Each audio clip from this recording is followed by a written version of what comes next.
طور پہ سنی، دیوبندی، وہابی، اہل حدیث، شیعہ اس میں اپنے آپ کو منقسم رکھیں گے، کہیں پنجابی، سندھی، بلوچی، پٹھان اور کشمیری کی بنیاد پہ اپنے آپ کو تقسیم رکھیں گے تو پھر ہماری قوم نہیں بن سکے گی۔ انڈیا کے نزدیک آپ سارے پاکستانی ہیں، آپ کے دشمن کے نزدیک آپ پاکستانی ہیں، ان کے نزدیک آپ قطعاً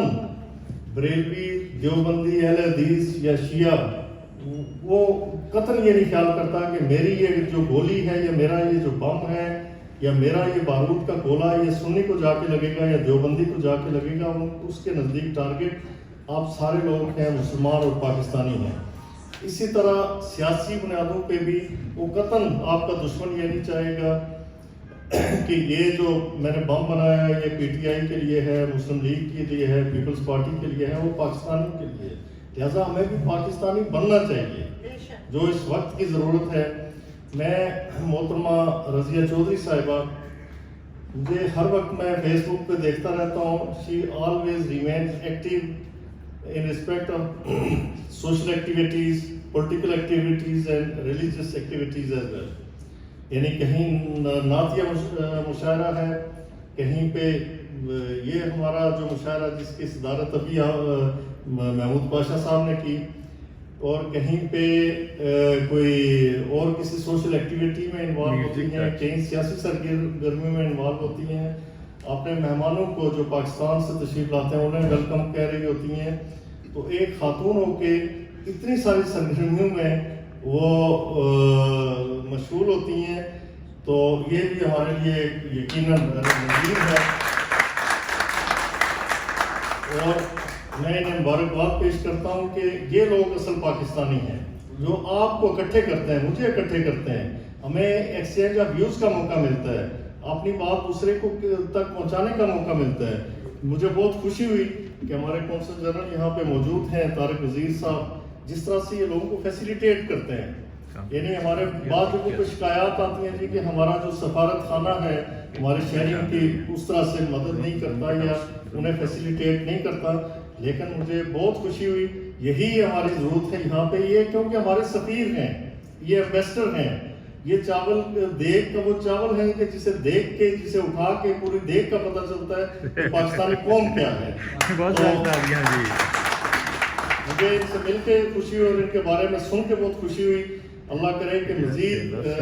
اپنی صلاحیتوں سے آپ لوگوں کو زیادہ سے زیادہ یہ مستفید کر سکیں اور پاکستان کو فائدہ پہنچا سکیں۔ میں صابر رضا صاحب نے بات کی کہ سچ بولنے کے حوالے سے میں نہیں دعویٰ کرتا کہ بہت سچ بولنے والا انسان ہوں، لیکن میں ڈپٹی اٹارنی جنرل رہا سپٹمبر 2013 میں۔ I was appointed as the Deputy Attorney General for Pakistan and I remained and I served as the longest Deputy Attorney General for Pakistan till 3rd of April 2022۔ میں نے 3 April کو میں resign کیا جب deputy speaker ہیں national assembly کے Qasim sorry صاحب، تو انہوں نے ایک رولنگ دی تھی میرے نزدیک اس وقت، اور بعد میں سپریم کورٹ نے اس کی تصدیق کی، وہ انکانسٹیٹیوشنل تھی۔ انہوں نے کانسٹیٹیوشن کو بالکل سبورٹ کرتے ہوئے، اسے سسپینڈ کرتے ہوئے، اسے ایبروگیٹ کرتے ہوئے ایک رولنگ دی تھی احتجاجاً، میں نے وہیں پہ استعفیٰ دے دیا۔ مجھے بہت لوگوں نے کہا کہ آپ شاید جذباتی ہو گئے، کیونکہ میں نے کسی سے مشورہ، میرے گھر والوں کو حالانکہ میں گھر میں موجود تھا، سنڈے تھا اس دن اور یکم رمضان تھی، کسی سے کوئی مشورہ نہیں کیا،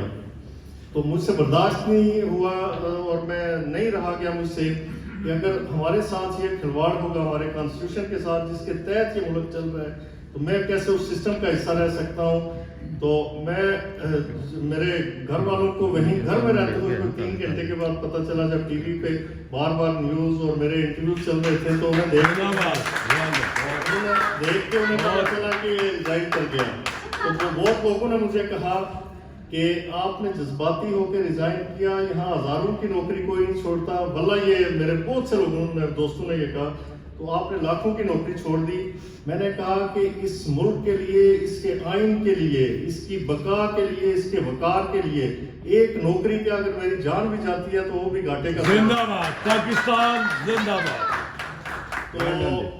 کوئی کبھی، میں جب نہیں تھا ڈپٹی اٹارنی جنرل اس وقت بھی اللہ تعالیٰ نے بھوکا نہیں مارا، اللہ تعالیٰ رزق دیتا تھا، باعزت دیتا تھا، اس کے بعد بھی دے گا،